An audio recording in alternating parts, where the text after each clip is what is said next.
পুরো মধ্যপ্রাচ্য জুড়ে চলছে তৃতীয় বিশ্বযুদ্ধের উত্তেজনা। আমাদের হাতে এসেছে গুরুত্বপূর্ণ আপডেট আন্তর্জাতিক সংবাদ। শুরুতেই থাকছে ইসরায়েল ও যুক্তরাষ্ট্রকে সহযোগিতা করলে মৃত্যুদণ্ড ঘোষণা ইরানের। এবারে জানিয়ে দিব 7 দিনের মধ্যেই ইরানে ফের হামলা চালাবে যুক্তরাষ্ট্র ও ইসরায়েল। আরও জানাবো ট্রাম্প ও নেতানিয়াহুকে আল্লাহর শত্রু আখ্যা দিয়ে ফতোয়া জারি। এদিকে ইরাকের বিমানবন্দরে রকেট হামলা আহত 2। সব শেষে জানিয়ে দিব গাজায় ইসরায়েলের ভয়াবহ হামলায় একদিনেই নিহত 95। এতক্ষণ শুনছিলেন আপডেট আন্তর্জাতিক সংবাদের শিরোনাম, এবারে বিস্তারিত। তবে তার আগে অনুরোধ রইল ভিডিওটিতে একটি লাইক এবং কমেন্ট করে জানিয়ে দিন ভিডিও সম্পর্কে আপনার মূল্যবান মতামত। আরও জানিয়ে দিন ভিডিওটি কোথা থেকে দেখছেন বা কোন জেলা থেকে দেখছেন। ইসরায়েল যুক্তরাষ্ট্রকে সহযোগিতা করলে মৃত্যুদণ্ড ঘোষণা ইরানের। ইসরায়েল আমেরিকা কিংবা অন্য কোনো শত্রু রাষ্ট্রকে সহযোগিতা করার শাস্তি হিসেবে মৃত্যুদণ্ডের বিধান রেখে নতুন আইন পাশ করছে ইরানের পার্লামেন্ট। একই সঙ্গে স্টারলিংকের মতো অনুমোদিত ইন্টারনেট সংযোগ ব্যবহারে অপরাধীকেও শাস্তিযোগ্য বলে ঘোষণা করা হয়েছে। আইনের ভাষায় বলা হয়েছে, দেশের নিরাপত্তা বা জাতীয় স্বার্থের বিরুদ্ধে গিয়ে ইসরায়েল যুক্তরাষ্ট্র কিংবা অন্য কোনো শত্রু রাষ্ট্র ও গোষ্ঠী বা তাদের এজেন্টদের হয়ে গোয়েন্দা বা কোনো ধরনের কার্যক্রম পরিচালনা করলে তা মানবজাতির বিরুদ্ধে অপরাধের শামিল। এই অপরাধের শাস্তি মৃত্যুদণ্ড। এদিকে কূটনৈতিক আলোচনা আবার শুরু করতে চাইলে যুক্তরাষ্ট্রকে ইরানের উপর নতুন করে হামলার চিন্তা বাতিল করতে হবে জানিয়েছে তেহরান। ইরানের উপ পররাষ্ট্রমন্ত্রী মাজিদ তাখাত রাবানসি এ কথা বলছেন।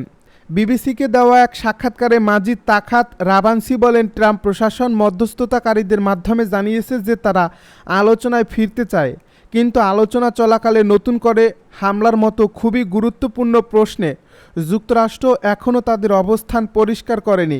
ইরানে ইসরায়েলের সামরিক অভিযান শুরু হয়েছিল গত 13 জুন। ওমানের রাজধানী মাস্কাটে তার 2 দিন পরে যুক্তরাষ্ট্র এবং ইরানের মধ্যে 6ষ্ঠ দফার আলোচনায় বসার কথা ছিল। তিনি আরও বলেন, ইরান শান্তিপূর্ণ ব্যবহারের জন্য ইউরেনিয়াম সমৃদ্ধকরণে সক্ষম। গোপনে ইরান পরমাণু বোমা তৈরির দিকে অগ্রসর হচ্ছে এমন অভিযোগ প্রত্যাখ্যান করেন তিনি আরও বলেন, গবেষণা কর্মসূচির জন্য ইউরেনিয়াম সামগ্রীতে প্রবেশাধিকার পায়নি বলেই ইরানকে নিজের সক্ষমতার উপর নির্ভর করতে হয়েছে। কোন মাত্রায় থাকবে বা কতটা সক্ষমতা থাকবে তা নিয়ে আলোচনা হতে পারে, কিন্তু তোমার সমৃদ্ধকরণ কর্মসূচি থাকবে না, শূন্য মাত্রায় থাকবে, এবং তুমি একমত না হলে তোমার উপর বোমা মারব, এগুলো জঙ্গলের আইন। ইসরায়েল ইরানের পারমাণবিক ও সামরিক স্থাপনায় হামলার পাশাপাশি দেশটির বেশ কয়েকজন সামরিক কমান্ডার ও বিজ্ঞানীকে হত্যা করছে। তাদের অভিযোগ ছিল তেহরান পারমাণবিক অস্ত্র তৈরির দ্বারপ্রান্তে পৌঁছে গেছে। 7 দিনের মধ্যে ইরানে ফের হামলা চালাবে যুক্তরাষ্ট্র ও ইসরায়েল। 7 দিনের মধ্যেই ইরানে আবারও ধ্বংসাত্মক হামলা চালাবে যুক্তরাষ্ট্র ও ইসরায়েল। মধ্যপ্রাচ্যের উত্তেজনার রেশ কাটতে না কাটতেই এমন বিস্ফোরক মন্তব্য করলেন তেহরান বিশ্ববিদ্যালয়ের রাষ্ট্রবিজ্ঞান অনুষদের প্রধান ইব্রাহিম মোত্তাকি।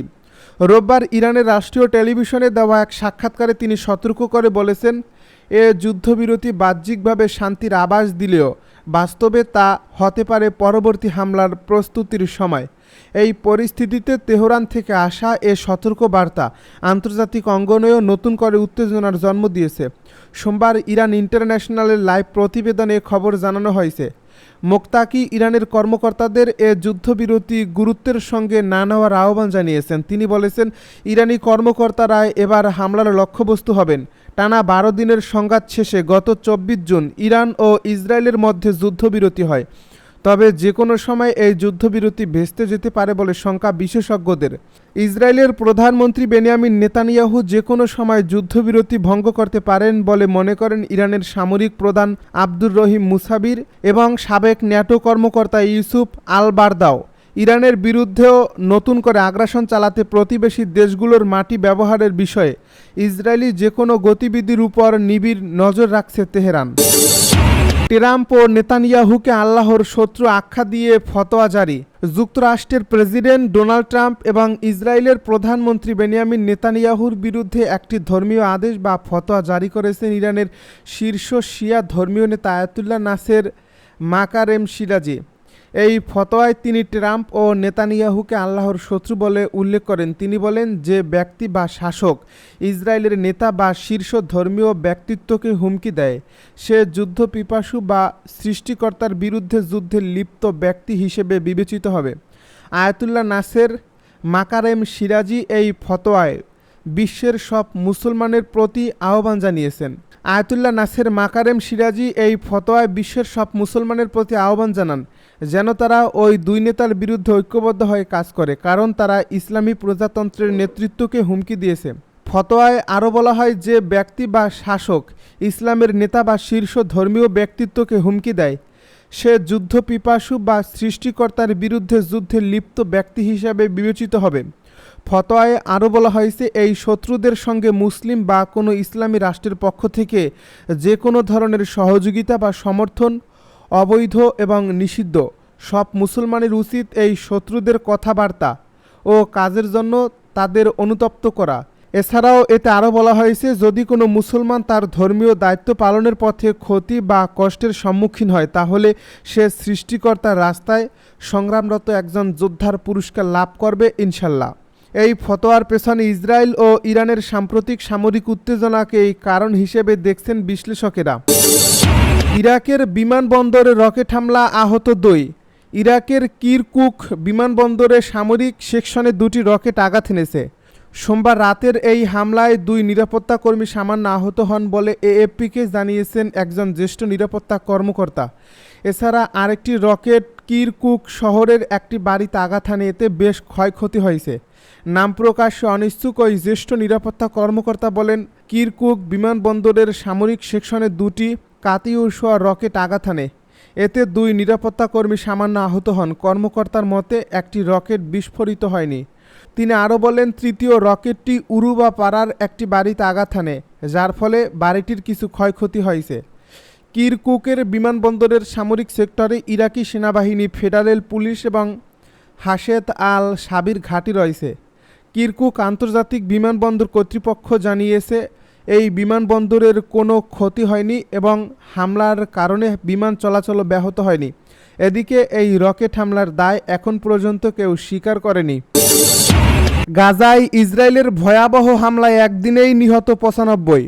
ফিলিস্তিনি ছিটমহল গাজায় কয়েক সপ্তাহের মধ্যে সবচেয়ে তীব্র আক্রমণ চালিয়েছে ইসরায়েল, এতে অন্তত 95 জন নিহত হয়েছেন। সোমবার ইসরায়েলি বাহিনী গাজার সমুদ্র সৈকতের একটি জনপ্রিয় ক্যাফে, একটি স্কুল এবং খাদ্য ত্রাণ কেন্দ্রগুলোতে বোমা বর্ষণ করছে। তারা একটি হাসপাতালে হামলা চালিয়ে আরও বেশ কয়েকজনকে আহত করছে।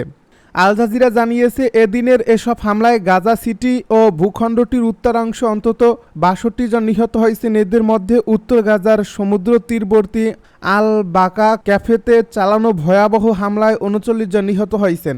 এখানে নিহতদের মধ্যে নারী ও শিশুদের পাশাপাশি বিশিষ্ট সাংবাদিক ইসমাইল আবু হাতাবও রয়েছেন।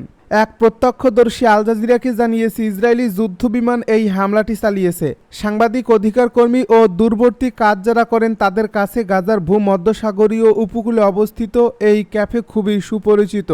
এই ক্যাফেটিতে ইন্টারনেট ছিল, বসে থাকা এবং কাজ করারও সুযোগ ছিল। ইয়াহিয়া শরীফ নামের এক প্রত্যক্ষদর্শী বলেন, আমরা লোকজনের ছিন্ন ভিন্ন লাশ দেখেছি। এই জায়গাটির সঙ্গে রাজনীতি বা সামরিক কারোর কোনো সম্পর্ক ছিল না। একটি জন্মদিনের পার্টি উপলক্ষে ক্যাফেটি শিশুসহ লোকজনে ভরা ছিল।